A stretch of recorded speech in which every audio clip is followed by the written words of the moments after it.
Hello everyone, it's Dr. Sidney. Welcome to the Luminaries podcast. This is a podcast that documents my life from secondary school, things that I've been through so far, and I want you to engage in it. Share the video, watch, subscribe to my YouTube channel. When you do that, it's going to take other people to this page and they will learn also from the things that you've learned. Thank you very much and God bless you.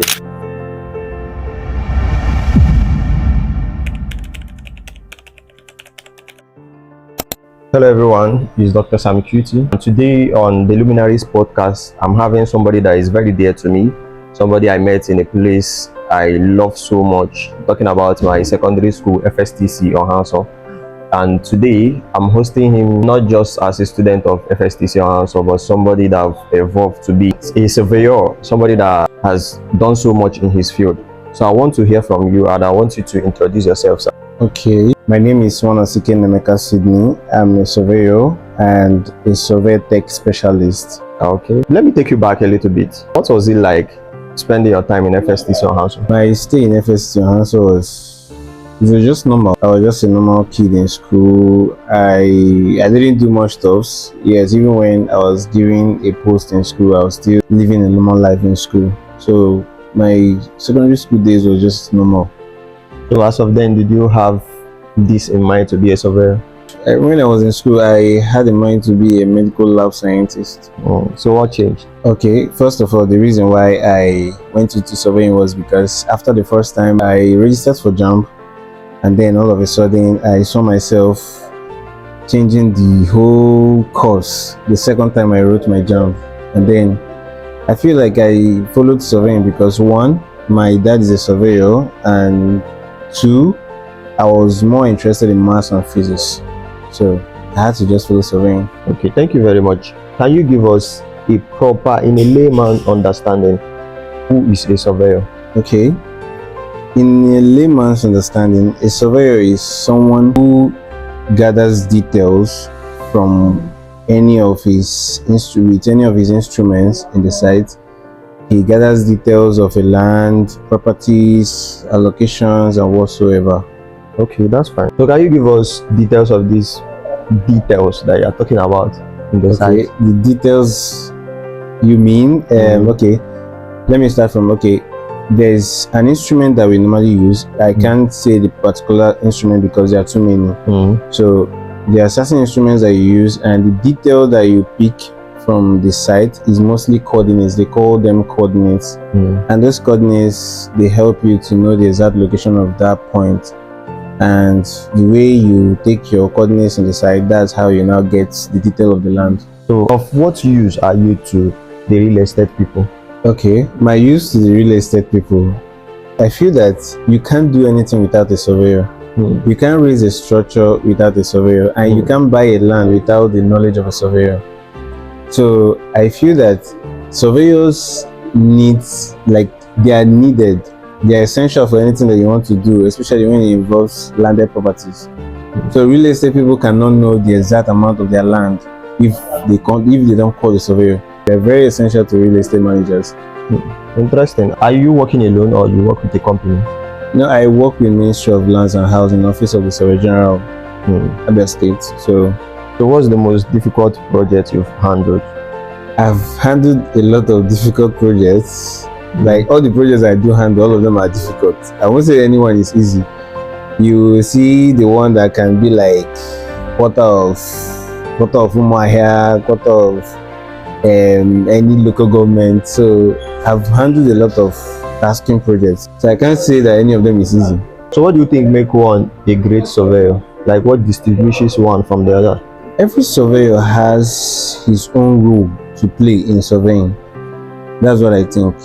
But one of the things I know that you need to know as a surveyor that can make you a great surveyor is having a communication skills, especially when it comes to the point of negotiating with your clients.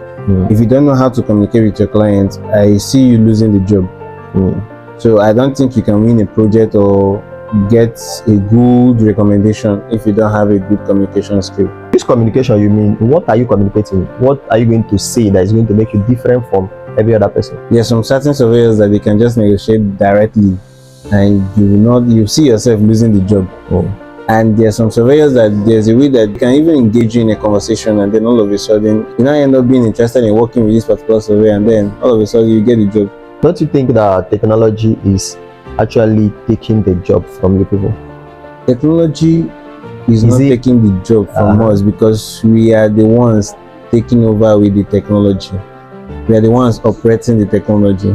So with the help of drone and every other thing that you see, invention of AI and stuff like that, don't you think that time will come when we'll have instruments that can do this thing without you involving or calling a surveyor? Okay, the drone, first of all, I also run mapping. So my own duty when it comes to mapping is sending the particular message to the drone, and then the drone will carry it out. Okay, there's something that we call Google Earth. You just have to mark out the area you want to map on Google Earth, send the information to your drone. When you send the information to your drone, the drone will now carry out your task. It will just fly on its own without you using the controller. That's not what you say, but do you think someone else, somebody who did not go through the process of studying surveying in school, can't do this thing you just said? You don't understand the principles of what you're doing, there's no way you can carry it out. That's the truth. So what's the one thing or the things you feel like people misunderstand about your profession? People think that we are bushmen. We are actually bushmen. I won't lie. We are bushmen. We go to the site, yes, but when you see us in the club balling, you won't even know that we do go into the bush, take some kind of risk in the site, even to the point of meeting different wild animals in the bush and all that. You might see us balling, and then you think that this guy, his own kind of work is not really tasking. So that means there's a lot of money in surveying. Yes, depending on the role that you're playing. Okay, which role are you playing? I play a role of a mapper. I mostly focus on mapping and survey technology. So when it comes to any surveyor in Abia State, they call me to teach them a particular technology. And when it comes to mapping, it's still me that you call, and then I will not engage someone else and take care of the job for you. Are you that good, or is it just that they know you? I won't say I'm perfect, but I'm just good at the particular role I play. So where do you see your career in the next 5 to 10 years? Well, so let's say I remember when I started school. The first time I started school in Unizik in Nwanosike University. That was 2014. Yeah. When I started, I had this dream of I want to be a big surveyor someday. I want to be the kind of surveyor that people will be able to look up to. This kind of surveyor that when you hear my name, everybody will just be like, that's our guy. So in the next 5 to 10 years, I don't know, but I believe that God will know where I want to be. So how close are you to where you want to be? So let's say I'm like 40% close. Are you married? I'm not married yet. So I wonder why they want us to marry. So what have life taught you since you left secondary school? I won't lie, life has actually taught me a lot. I know the lie. Okay, let's say when I came out of secondary school, everybody was all interested in getting admission, going into school. I saw some of my friends. I remember I had this friend of mine, Chibuka. When we came out of school, he just got admission immediately. And then I saw myself registering for my own jam, and I didn't end up getting the whole admission and all that. So I was not like, God, I better go next year. Let me just get my own admission. You just want to leave home? I just want to leave this house. All of a sudden, when I got my admission, bam, everything just changed. My story just changed. The whole thing now became tough. So at the point, I was just like, okay, I've left secondary school and now I've gotten admission. How is it going to look like? So it was a bit tough thinking of getting admission, and then when you finally get the admission, it will not be tough again. So it's just somehow. So university days, now that you are in the profession, what have changed? You're in the real life now, what have changed? A lot of things have changed. Do you think it was easier then, or is it easier now? It's easier now. Yes, it's easier now, because your level of thinking then and your level of thinking, let's say your level of thinking 10 years ago and then your level of thinking 10 years later is different. Okay, now there are some certain things there are some certain decisions that I make. I'll have to look before I leap. Before I make those decisions, I have to look before I leap. So it's been easier, though not actually easy being an adult. I won't lie, it's not easy being an adult. So I feel that currently is a bit easier than how it used to be. Yeah, than how it used to be back then. So what does success mean to you? What do you consider as someone being successful? What success means to me? Okay, let me start from when I was in secondary school. I used to think that success was all about making money, having flashy cars, going on yachts, rides, traveling to different countries, and all those blah blah blah and all that. But currently, I now realize that success is all about meeting the right people, creating a good, creating the right connection with people. Because my job requires me to create a good connection with people. So I feel that success to me right now means having a good connection, having a good clientele, and then knowing the kind of people that look up to you. It's not just about money. That's what success means to me right now. It's not just all about money. I won't lie. Everything you just said boils down to money. If you have a good client, if you have good connection, all this connection will still give you money. The end point is money. People that look up to you. In the society today, if you don't have money, nobody is actually going to listen to you. Talk more of looking up to you. So you must be successful financially to some extent for them to say, okay, let me pick this person as a role model. So what do you think about it? Everything boils down to money, bah? Yes. Okay, first of all, let me correct something. Everything is not about money. Explain. Why I said everything is not about money? Do you know that there are some things that will happen in your life and then all of a sudden money won't solve it? But what will solve it is just the connection you have with people, the friendship you keep, the kind of acquaintances that you have. So it's not everything that boils down to money. Everything that concerns success doesn't boil down to money. I have people that say what money cannot solve, more money can solve. Now so if you get, give me instant, tell you something. Okay. If you're having, there are some rare sicknesses that you might be passing through, or let's say, sorry, it's not your sure.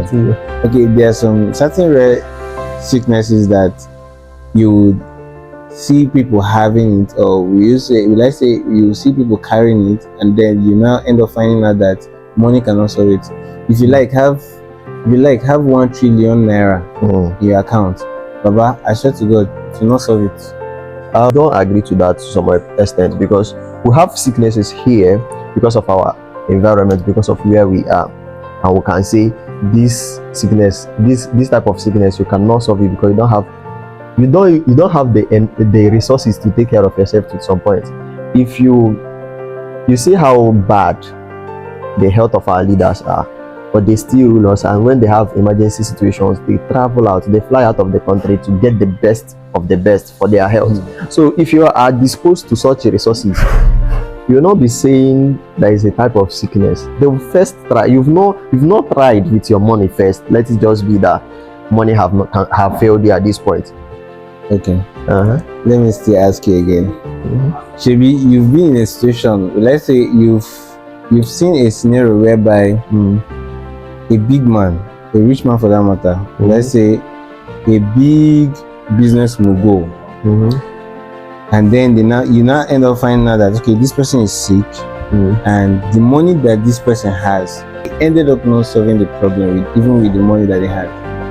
They still died. It's rare. Everybody will die. I'm not disputing But the fact. It's very rare for you to have money and have everything placed, get the best of the best, and still lose your health. It's health we are talking about. It's money that we're talking about. Get the person, the right people to handle the job at the right place with the right equipment. The person will be fine. So you will just find out that the examples that you give, a business mogul, somebody that is wealthy, at some point do not even have the amount of money it requires to get what should be done. You can have money, but your money cannot solve the problem at the time.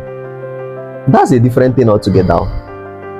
Because I know how I don't want to mention, but I know how weak our leaders are. I don't want to mention their names, but me and you, we know the people that have led us in the past, how terrible they were. You can see a leader of African countries, mention them, Cameroon, all these places, you have their president falling down, slumping. They cannot coordinate anymore.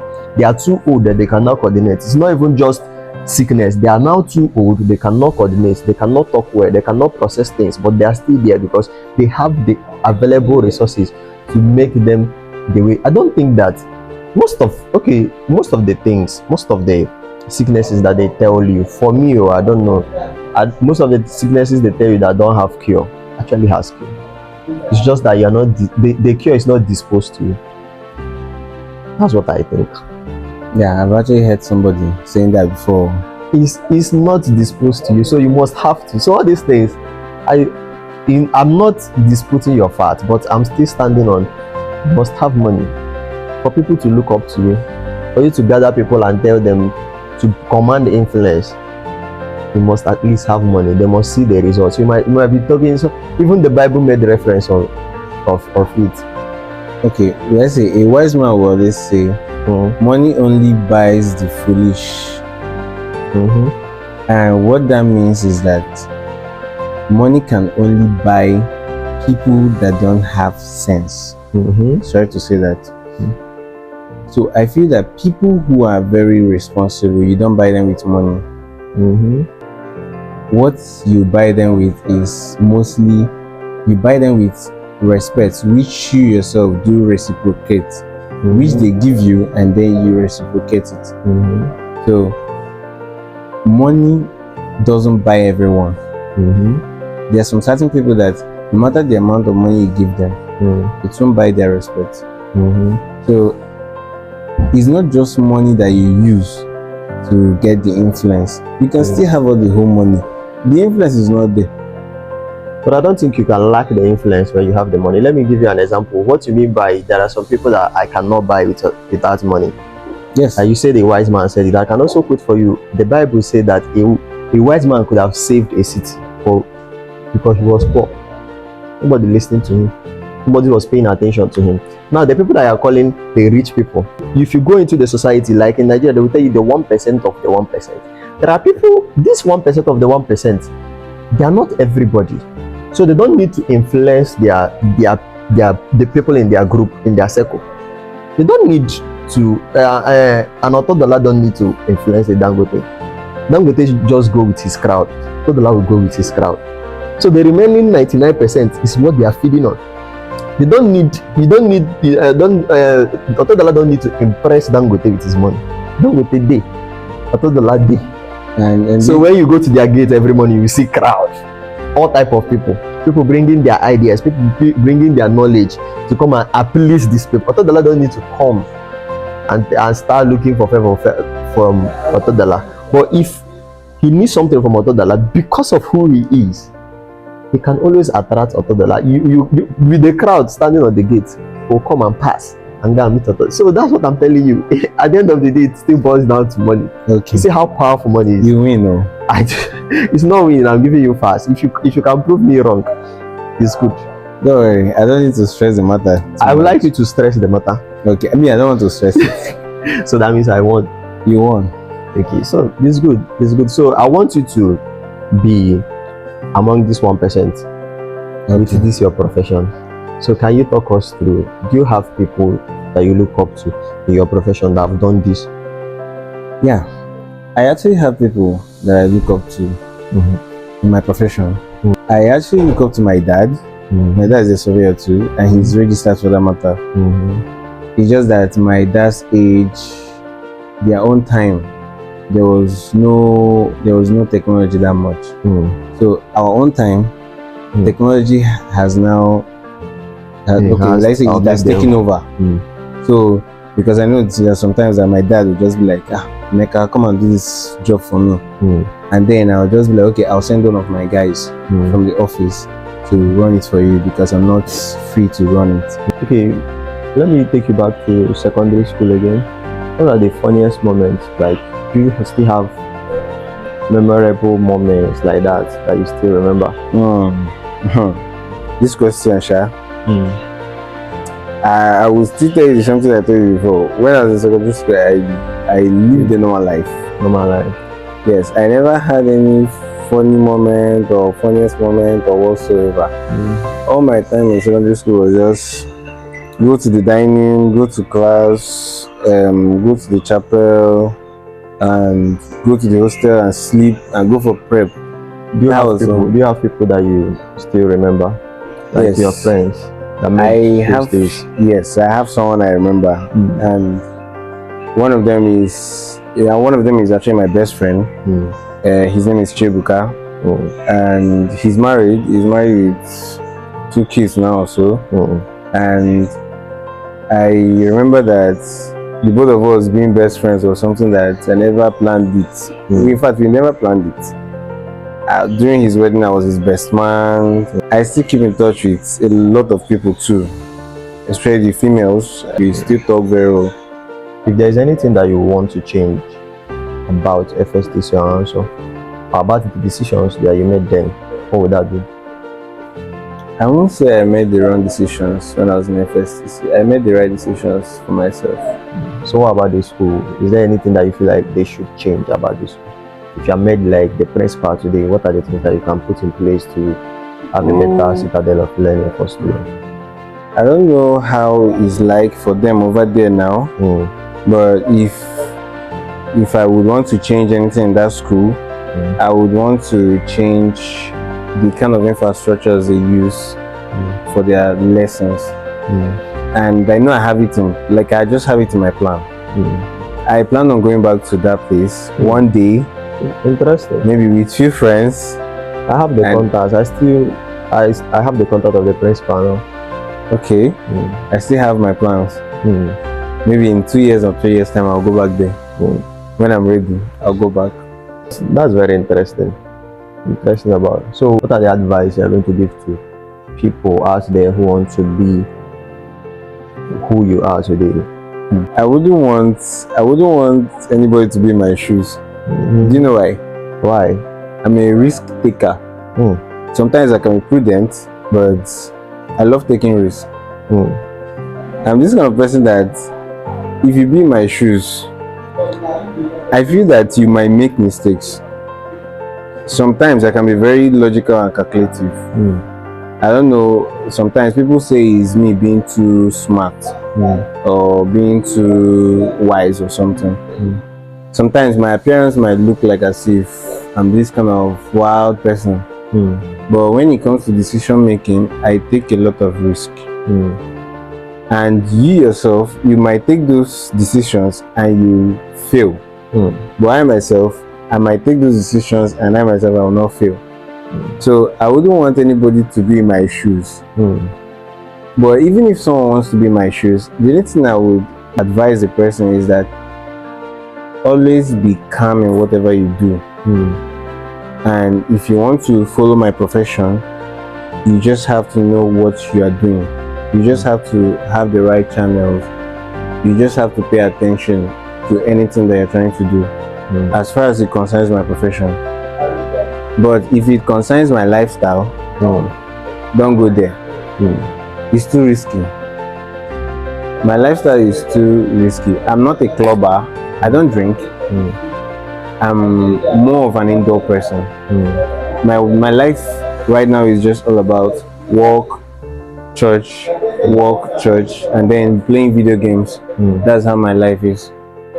So I wouldn't expect you to kind of like be in my kind of like, let's say, be in that same shoe that I'm in, because you might feel too uncomfortable. But for me, it's quite easy to handle. So it might not be easy for another person. So, if not Surveyor, what else would you have ventured into? I would have been a cinematographer. Interesting. It's nice having this conversation with you, and I believe that at this point, anybody who paid attention, who watched this video to this point, must have learned a lot from my brother here, who is a surveyor. And we want to see more people doing this thing. We want to see more people into it. Just like he just stated that there are so many technology into the field now, and we want young people to venture into this profession. It's going to help a lot. Thank you very much, my bro. Nice meeting you Thank you, again. sir.